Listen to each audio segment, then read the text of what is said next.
Czy ja osobiście uważam, że Scrum nie wnosi żadnej wartości, a w pewnych miejscach jeszcze nas spowalnia jako zespół. Jeżeli na przykład na piaskowaniu będziemy w stanie wyprodukować 2 rury na godzinę, to nieważne, że panowie na stacji, gdzie się maluje te rury, są w stanie obsłużyć 10 rur na godzinę, bo i tak jesteśmy ograniczeni tym worskim gardłem. I to spowodowało wzrost przepustowości całego zakładu o kilkadziesiąt procent. No jest to trudne, dlatego że ludzie boją się zmiany, że tak naprawdę się okazuje, że to IT to nie jest programowanie, tylko psychologia.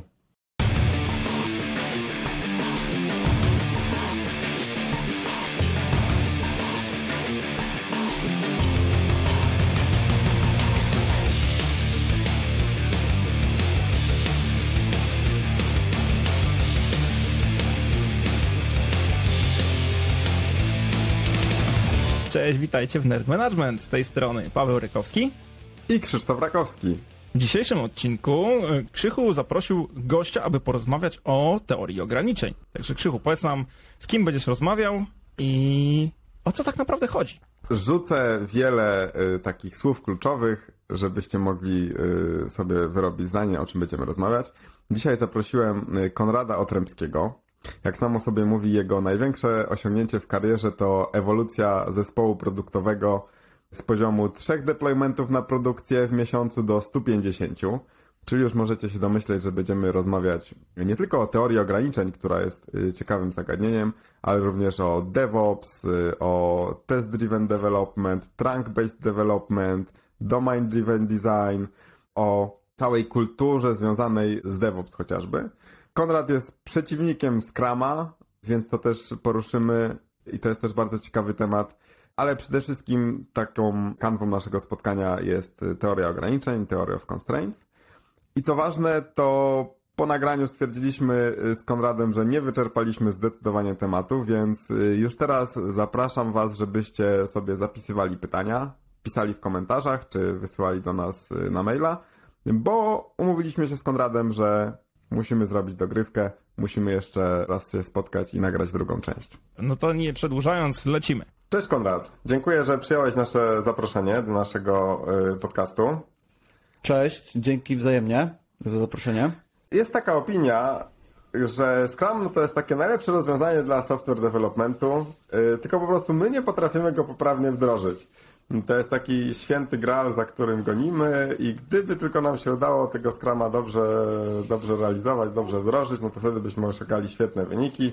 A problem jest w nas, bo nam się nie udaje. Nie słyszałem nigdy, żeby jakiś zespół działał w idealnym Scrumie i był z niego zadowolony. Czy tak jest? Wiesz co, no moim zdaniem tutaj jest to prawda, ale jest to też nieprawda. Ja uważam, że z dobrym porównaniem do Scruma to jest koszykówka. I w tym kontekście, no jeżeli można by powiedzieć, że nie wygraliśmy meczu w koszykówki, bo nie potrafiliśmy założyć jeansów przed meczem, czy ja osobiście uważam, że Scrum nie wnosi żadnej wartości, a w pewnych miejscach jeszcze nas spowalnia jako zespół. Z tym, że to prawdopodobnie teraz dla słuchacza może brzmieć, z jakiej choinki ten pan się urwał i polećcie mi dealera, którego zaopatruję.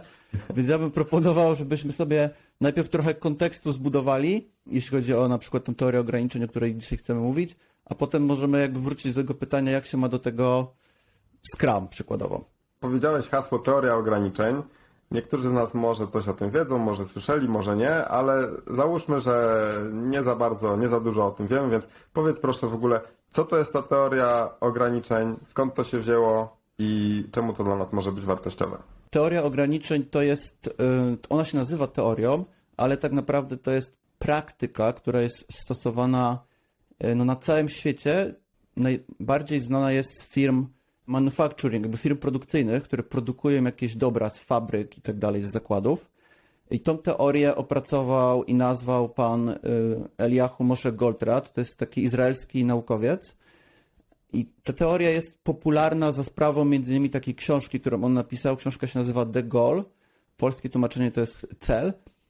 I ona została napisana w 1984 roku, czyli będziemy mieć teraz niedługo 40 za niecałe 2 lata. I w tej teorii chodzi o to, że może posłużę się przykładem. Jeżeli mamy przykładowo fabrykę, jest to na przykład huta i produkuje jakieś tam rury, no to tą rurę najpierw trzeba, prawda, nie wiem, pociąć, zespawać, wypiaskować, później jeszcze pomalować i poczekać, żeby wyschła.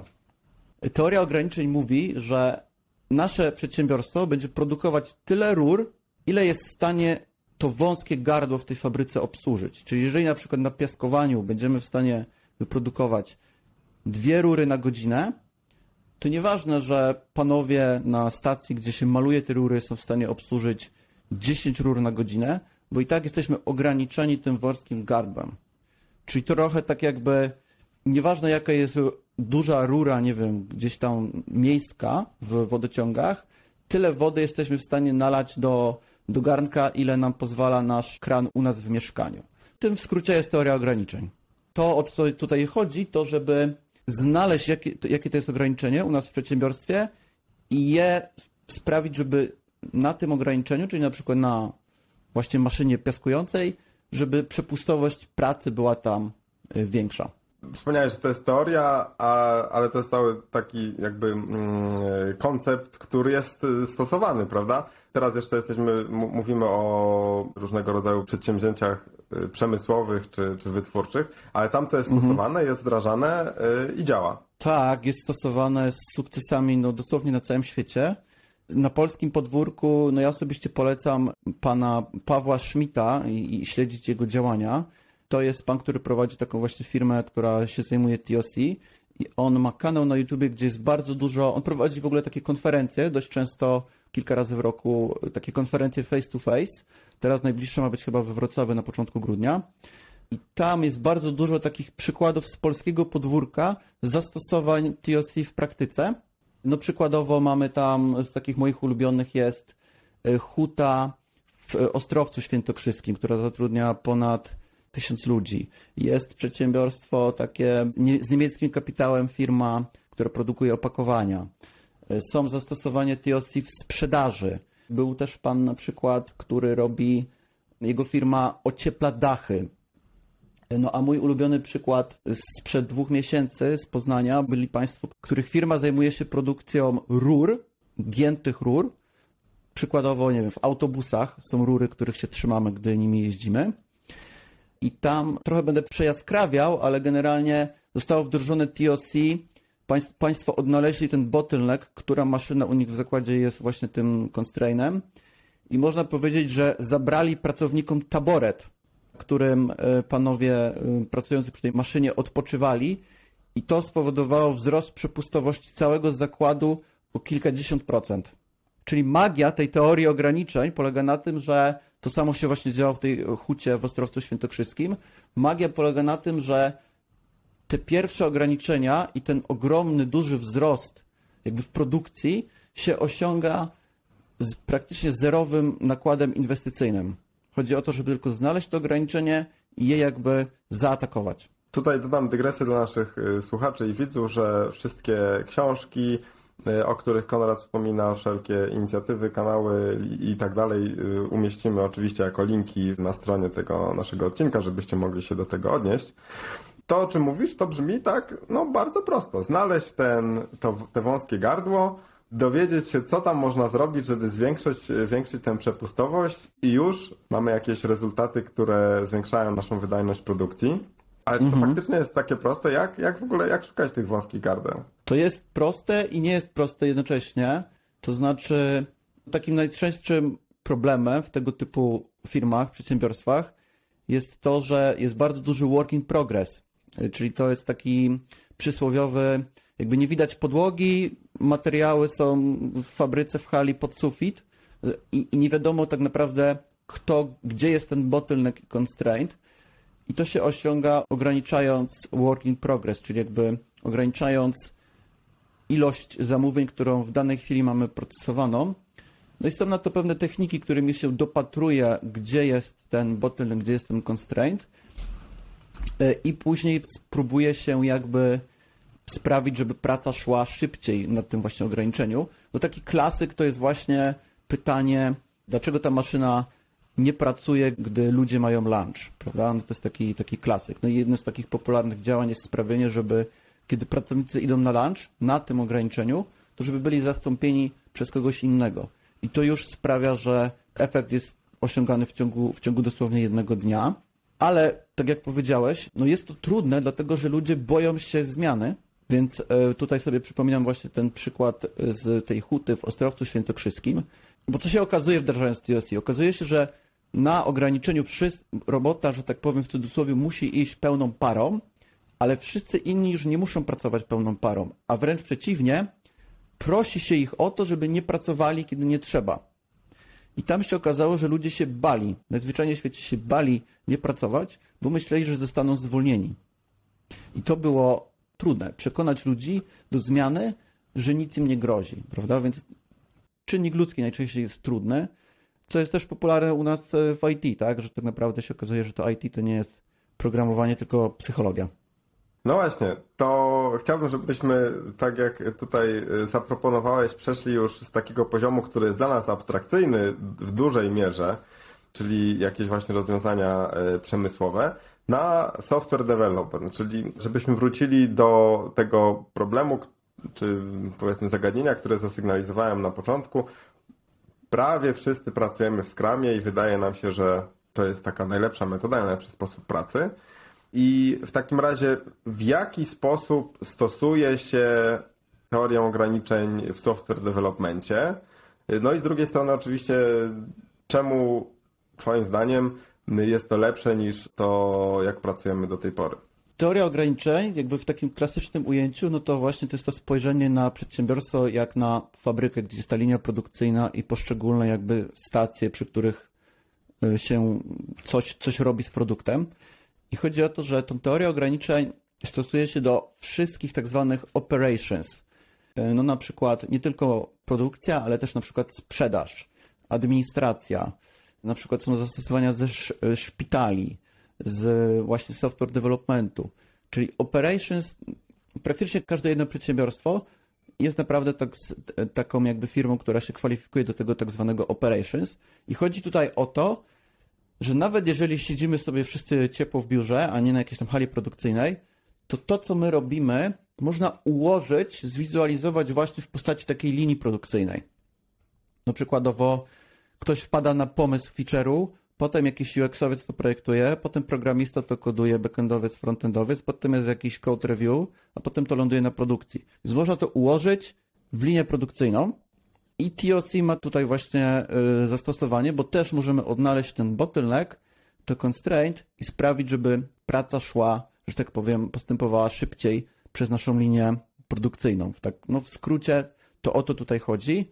To powiedz mi, czy możesz, żebyśmy sobie lepiej to wyobrazili, czy możesz nam podać jakieś przykłady w zespołach deweloperskich, właśnie gdzie mogą występować te bottlenecki, gdzie je zobaczyłeś, gdzie te usprawnienia można było wdrożyć? Czy masz takie przykłady, którymi możesz się podzielić? Wiesz co, może jeszcze, wydaje mi się, że nie poruszyłem jednej kwestii, bo tak naprawdę to TOC zaaplikowane do świata IT ma swoją nazwę i tą nazwą jest DevOps. To znaczy, ale DevOps nie rozumiane jako pan administrator z lat 90., który dzisiaj pisze infrastrukturę w Terraformie, tylko DevOps właśnie rozumiane w takiej postaci, w jakiej to pojęcie zostało ukute, bo ono zostało ukute w 2009 roku, czyli 13 lat temu. Jest taka prezentacja, ona jest dostępna w internecie z firmy Flickr i tam właśnie to pojęcie zostało ukute, gdzie złamano to ograniczenie, ten problem istniejący między programistami a operations, prawda? I połączono te zespoły, czyli wzięto pana, takiego typowego admina, włożono go do zespołu deweloperskiego i się okazało, że nagle taki Flickr jest w stanie robić 10 deploymentów na produkcję dziennie. I wtedy to pojęcie zostało ukute i w tym kontekście należy je właśnie rozumieć jako to TOC zaaplikowane do IT. No i teraz tu jest taki problem, no bo tak jak mamy problem z nazywaniem testów, tak? Każdy inaczej rozumie, co to są testy integracyjne, każdy inaczej rozumie, co to są testy end-to-end, czy to będą testy tam Selenium, UI i tak dalej. Mamy problem z definiowaniem rzeczy i tu jest tak samo z tymi pojęciami dotyczącymi flow. Tak jak, nie wiem, w innej części Polski się inaczej nazywa przepitkę, zapojkę i tak dalej, tak? Ale cel jest ten sam. Cel jest taki, żeby była jakby fajna impreza i żeby na drugi dzień nie było kaca. Może to nie jest jakby najlepsze porównanie, ale te wszystkie rzeczy w stylu continuous delivery, continuous deployment, DevOps, extreme programming mają ten sam cel, żeby dużo, szybko, sprawnie, tanio, bez bugów dostarczać, ale różnie się nazywają, ale mniej więcej dotyczą tego samego. No i teraz jakby takie przykłady klasyczne z tych ograniczeń, które my możemy spotkać u nas w zespole, no to jest to, czy na przykład, żebym ja sobie zmienił ustawienia IP jakieś tam w sieci, w subnecie, w mojej infrastrukturze, to czy ja mogę zrobić to sam? Czy muszę zakładać ticket i czekać miesiąc, aż zrobi to jakiś tak zwany DevOps, admin z innego zespołu? Czy ja mogę sam zrobić deployment jako mid czy junior developer? Czy może muszę poczekać na seniora? Czy muszę poczekać na jakiegoś tam QA, który mi to zazieleni i tak dalej? No to są takie klasyki. Czy deployment robi się automatycznie, czy ja muszę to robić sam ręcznie przez 2 godziny? To są takie przykłady klasyczne najpopularniejszych jakby ograniczeń istniejących w działach IT. No właśnie, czyli to nie jest tylko to, że na przykład robota się gromadzi gdzieś tam, to często się zdarza, to jest to, że deweloperzy tam coś kodują, a potem testerzy muszą się przegryźć przez to i mają to inwentory tych zadań, tak? Dobrze używam terminu POC, że właśnie mają dużo tych tasków, przez które muszą się przegryźć i to się tam gromadzi, ale z tego co mówisz, to nie wyłącznie jest to, że właśnie przed jakimiś pracownikami się, przed ich stanowiskiem pracy, takim wirtualnym powiedzmy, gromadzą te zadania do zrobienia, ale to też jest kwestia po prostu usprawniania procesów i szukania, gdzie są takie, no powiedzmy, organizacyjne utrudnienia, czy organizacyjne jakieś blokady, które powodują, że pracownikom jest ciężej zrealizować jakieś zadania, które na przykład mogliby sobie sami zrobić, albo zespół mógłby sobie sam zrobić. Tak, to znaczy, jeżeli chodzi Ci o to, że przykładowo możemy mieć deployment script napisany, który sprawia, że deployment to jest kwestia deploy sh prod enter w terminalu, prawda, jednej komendy i on się zadzieje w ciągu tam minuty, 2. Tak, jeżeli chodzi o to, czy na przykład mamy te polityki, o których teraz tutaj wspomniałeś Ty i ja, czy na przykład, czy mamy testy automatyczne, prawda, czy musimy czekać na QA, czy musimy sprawdzać coś przez 2 godziny i się upewniać, czy nasza zmiana nie rozwala nic w kodzie, czy może możemy sobie odpalić testy automatyczne. To tak, jak najbardziej o to tutaj chodzi. Natomiast to, co jest istotne, to, że zawsze w każdej jednej organizacji, zespole jest jakieś ograniczenia.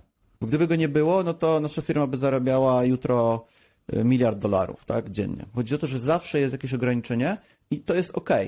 I chodzi o to tylko, żeby to kontrolować, czyli odnajdywać te ograniczenia, usprawniać pracę, potem to ograniczenie może się przesunąć gdzieś indziej i znowu to ograniczenie trzeba odnaleźć i usprawnić pracę, czyli przykładowo zaczynamy na przykład właśnie od takiej podstawowej higieny, czy mamy deployment script automatyczny i czy mamy politykę, że ja jestem self-service jako programista, że mogę zrobić coś sam.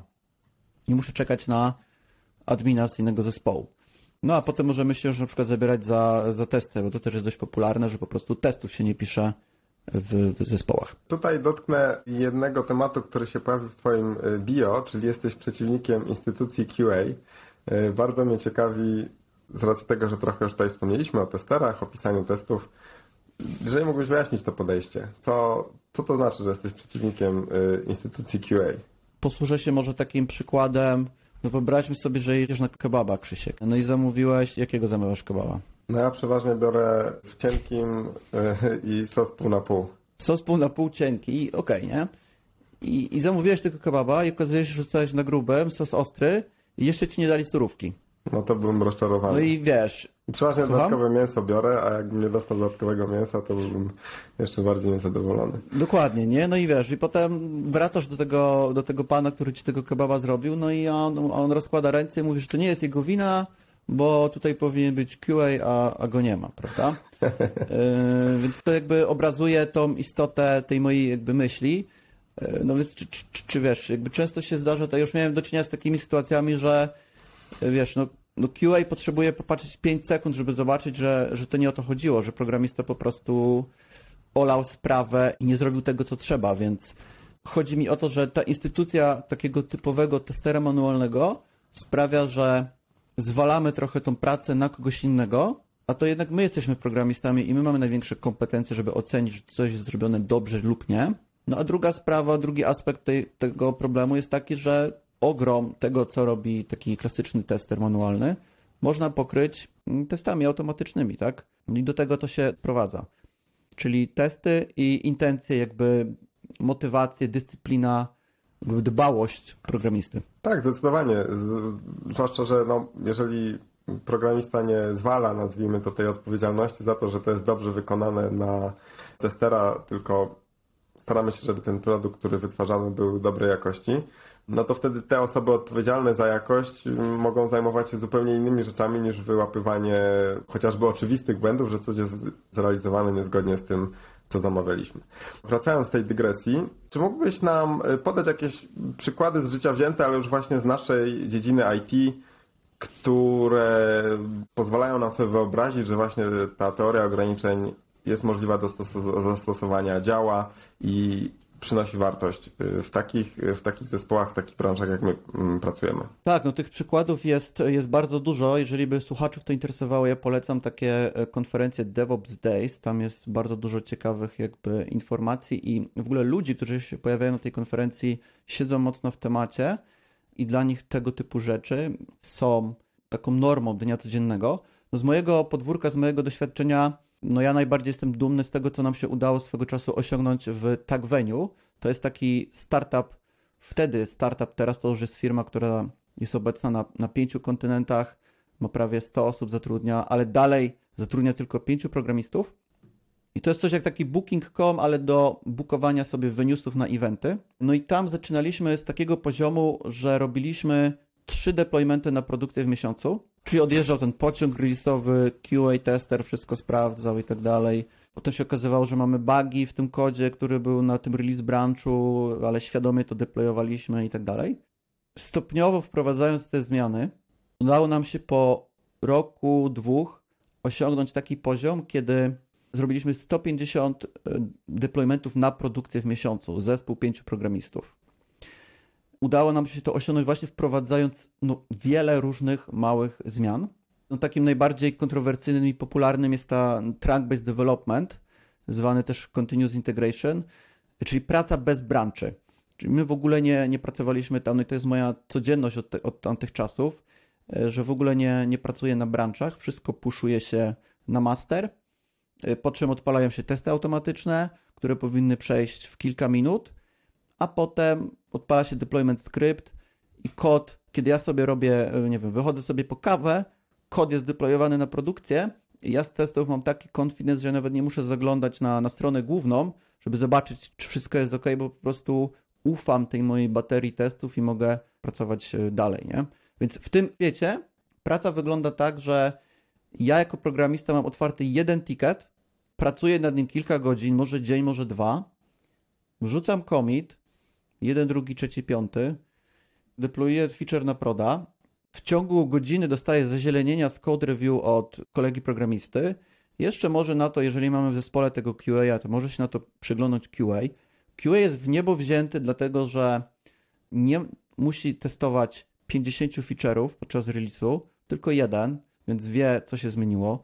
Biznes jest w niebo wzięty, dlatego że kontroluje sytuację, wie, że ryzyko rozwalenia tej produkcji jest niskie, widzi postęp prac.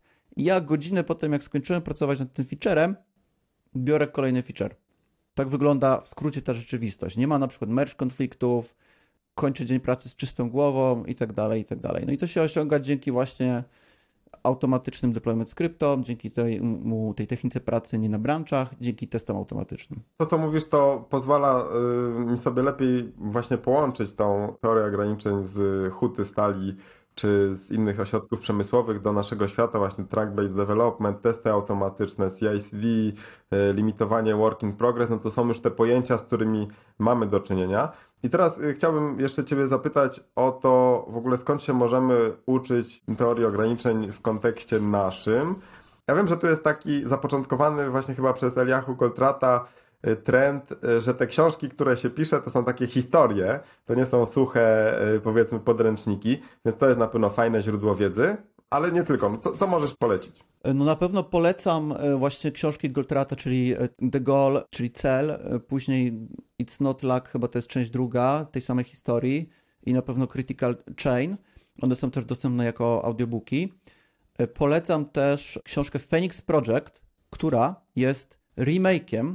To jest remake The Goal, czyli panowie, którzy napisali Phoenix Project, dogadali się po prostu z panem Goldratem i napisali, to jest ta sama historia, ona się zgadza, chyba tam co do 170 którejś strony jest, jakby żeby oddać cześć panu Goldratowi, oni ułożyli fabułę w identyczny sposób, czyli jeżeli się czyta Phoenix Project, to ma się wrażenie, że jest plagiat po prostu The Goal, ale to jest właśnie zaaplikowanie tego wszystkiego do świata IT, czyli tam jest historia nie z fabryki, tylko ze świata IT.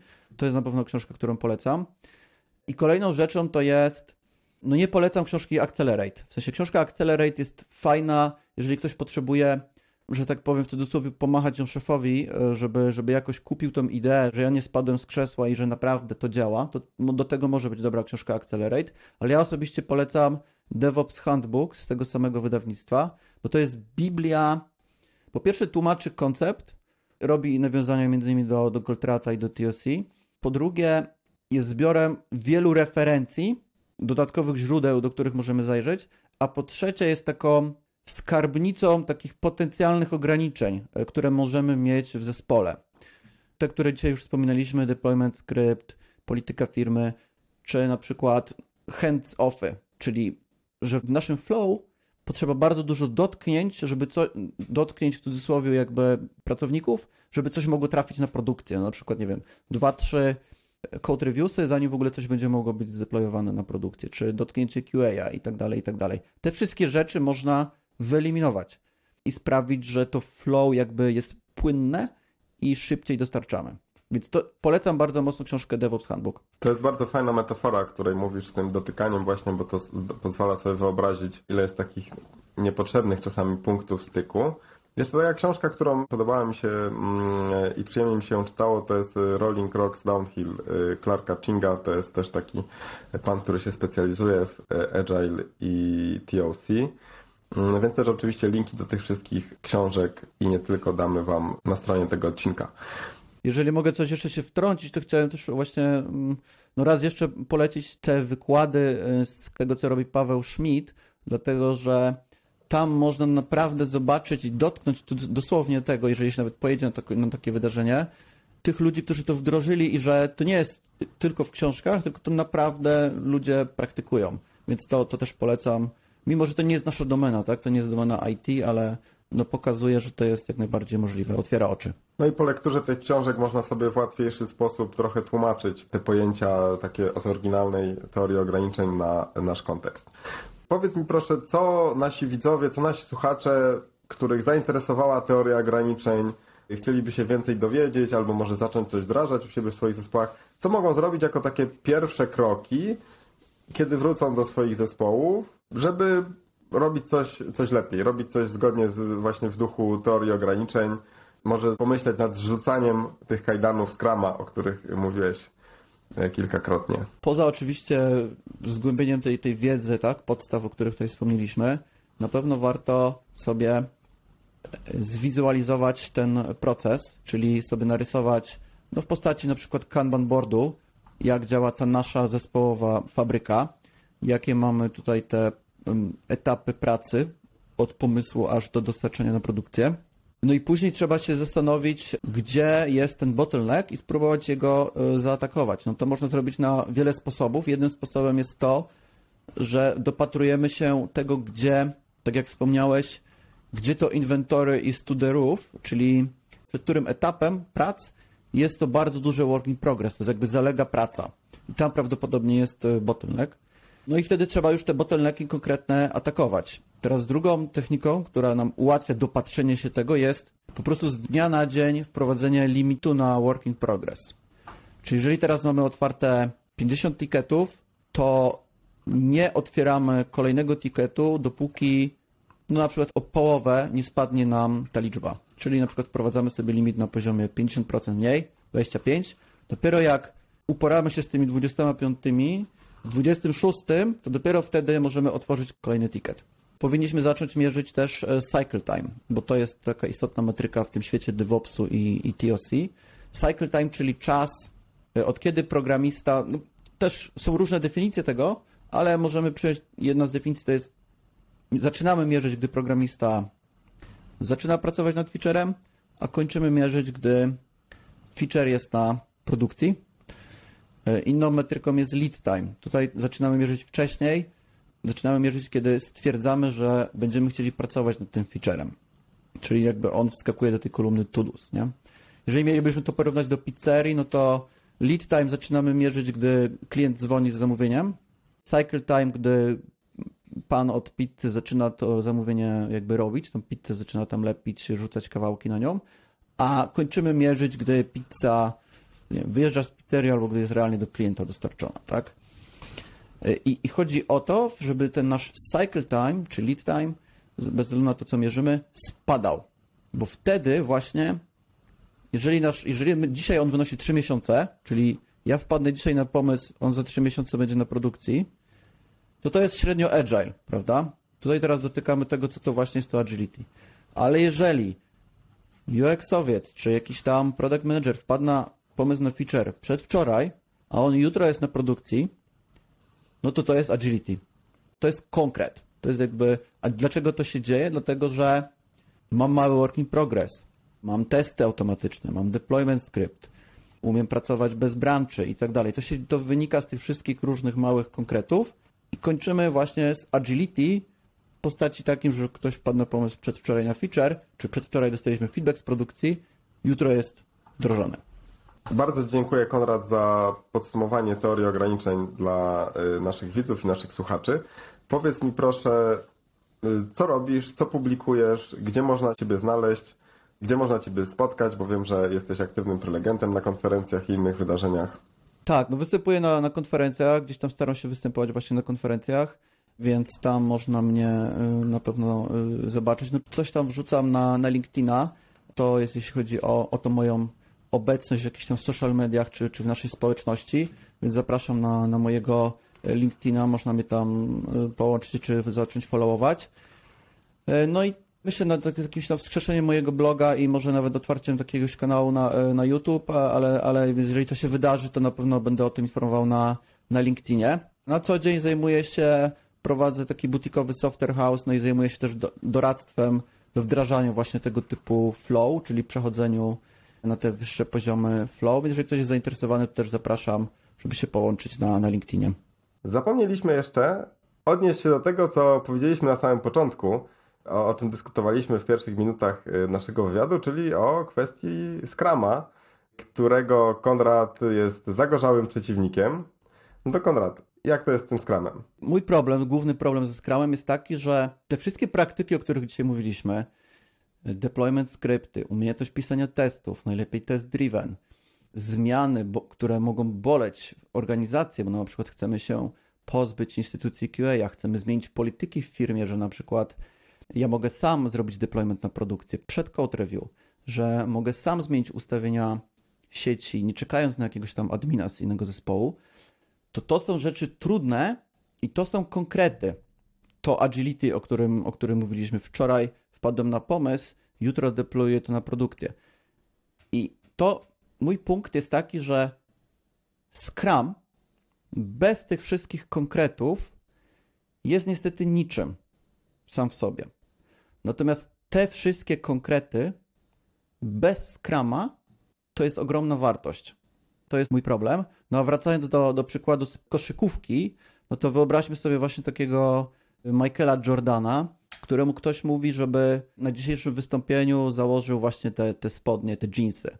No i on pewnie dalej wygra ten mecz koszykówki, no ale się będzie zastanawiał, czemu mu każemy w spodniach dżinsowych grać. No i tutaj chodzi o to, że ten Scrum, on może jakąś tam wartość wnosić, może nas inspirować do pozytywnych rzeczy, ale na pewnym poziomie, jeżeli jeszcze na pewnym poziomie flow, właśnie na poziomie takich 150-200 deploymentów na produkcję per zespół, to w ogóle się zapomina o tym Scrumie, w ogóle nie chce się za bardzo w to wchodzić i zaprzątać sobie tym głowy, ale tutaj już jakby odchodzimy od definicji Scruma w stylu Scrum Guide, a wchodzimy w bardzo dużo jakby teorii, które narosło wokół Scruma, tak? Ale zostańmy przy tym, że po prostu Scrum sam w sobie, bez tych konkretów nie wnosi żadnej wartości, a te wszystkie konkrety, o których dzisiaj mówiliśmy, bez Scruma są same w sobie dużą wartością i złotem. I to jest bardzo fajne podsumowanie.